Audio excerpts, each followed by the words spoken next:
Hello friends, I welcome you all in the world of mathematics. I am Atul Kumar, your maths faculty, and today I will talk about X-squeeze theorem, that is also called sandwich theorem.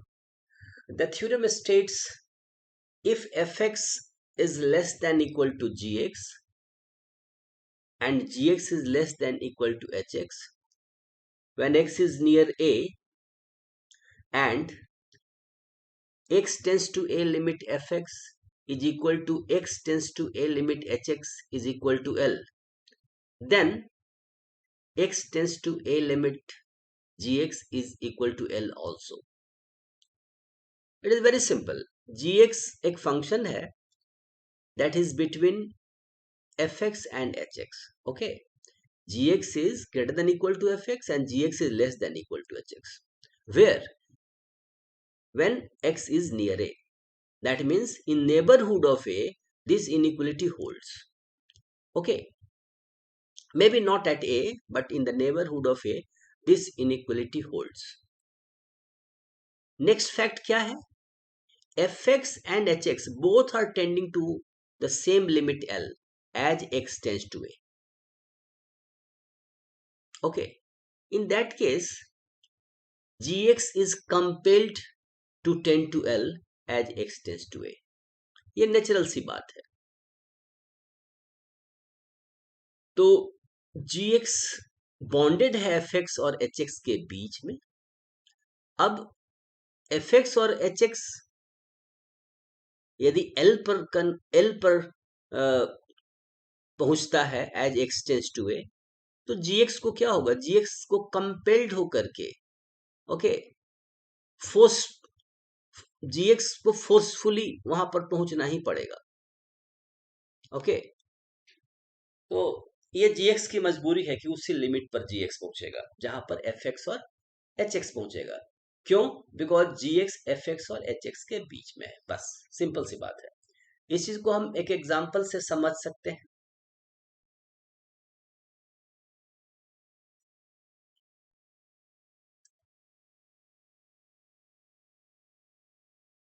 आइए, यहां हम example से समझेंगे. दो example लिए गए हैं, आइए हम देखें. पहला क्या है?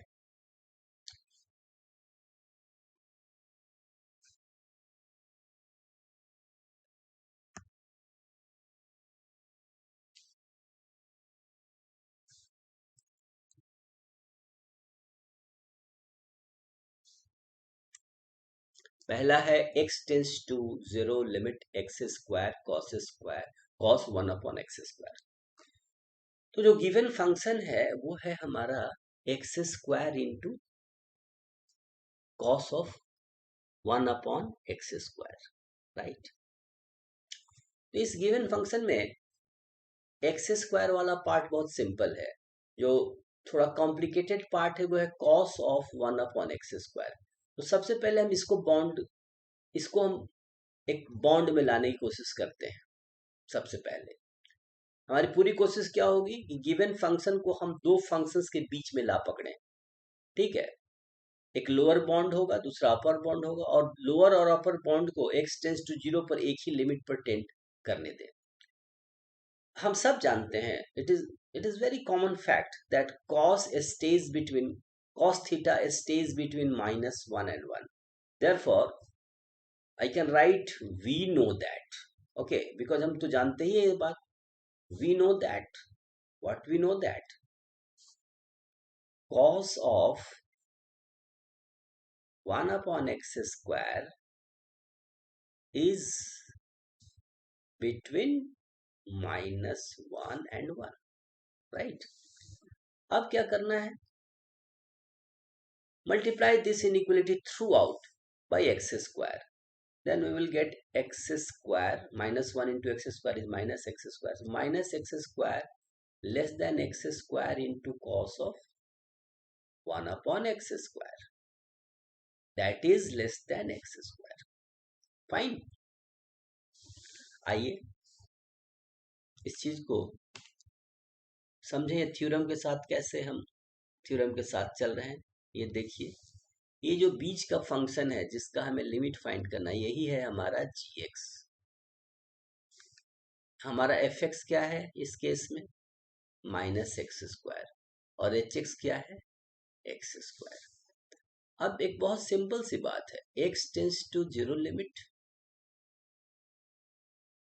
Minus x square is equal to zero, very simple. Also x tends to zero limit x square is equal to zero. तो by use of, therefore by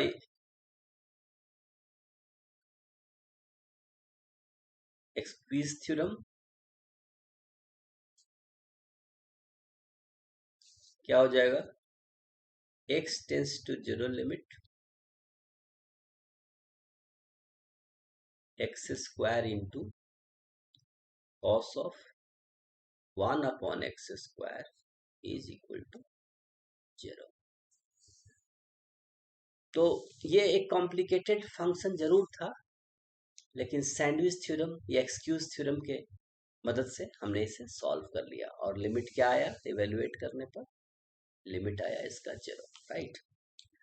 दूसरा क्वेश्चन है x square into e to the power sine of 1/x x tends to zero limit. आइए इस पर विचार करें। X tends to zero limit x square e to the power sine of 1/x। यहां भी हम एक्स स्क्वायर तो simple है, e to the power sine of 1/x इस पर विचार करेंगे। हम फिर यहाँ लिख सकते हैं, वी नो दैट, हम सब जानते हैं साइन एक बॉन्डेड फंक्शन है and it is between -1 and 1, so we can write that the sine of 1/x is between -1 and 1। okay friends, आप देखिए e to the power x एक इंक्रीजिंग फंक्शन है, एक्सपोनेंशियल फंक्शन इंक्रीजिंग होता है। मैंने यहाँ पर ग्राफ ड्रॉ कर दिया e to the power x का।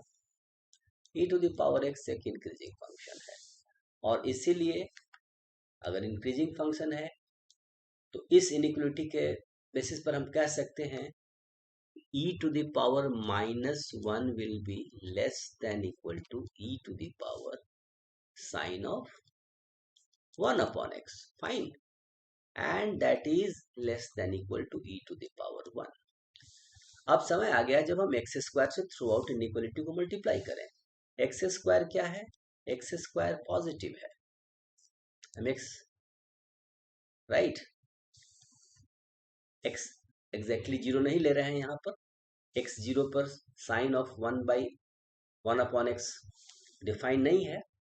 अब ऐसे केस में अगर हमने एक्स स्क्वायर से इसको मल्टीप्लाई कर दिया तो ये आ गया x square into e to the power -1 is less than equal to x square into e to the power sine of 1/x is less than equal to x square into e. Okay, फिर आप गौर करके देखें, यहाँ पर हम क्या देख रहे हैं, हमारा gx, तो ये बीच का फंक्शन है, ये gx है हमारा fx ये है, और ये है हमारा hx। Now x tends to zero limit x square into e to the power -1 is equal to 0 into e to power -1, that is 0। x tends to zero limit x square into e to the power 1 that is 0 into e to the power 1, that is 0। तो हम यहाँ क्या देख रहे हैं कि lower जो function है, अपर जो फंक्शन है, दोनों कहाँ टेंड करें, जीरो की तरफ टेंड करें। तो एक्सक्यूज थ्योरम से हम क्या समझ सकते हैं, यहाँ हमने क्या देखा, x tends to zero limit fx is also tending to 0 and x tends to zero limit hx is also tending to 0। तो इसका मतलब निकला कि x tends to zero limit according to squeeze theorem limit x square into e to the power sine of 1/x is also equal to 0।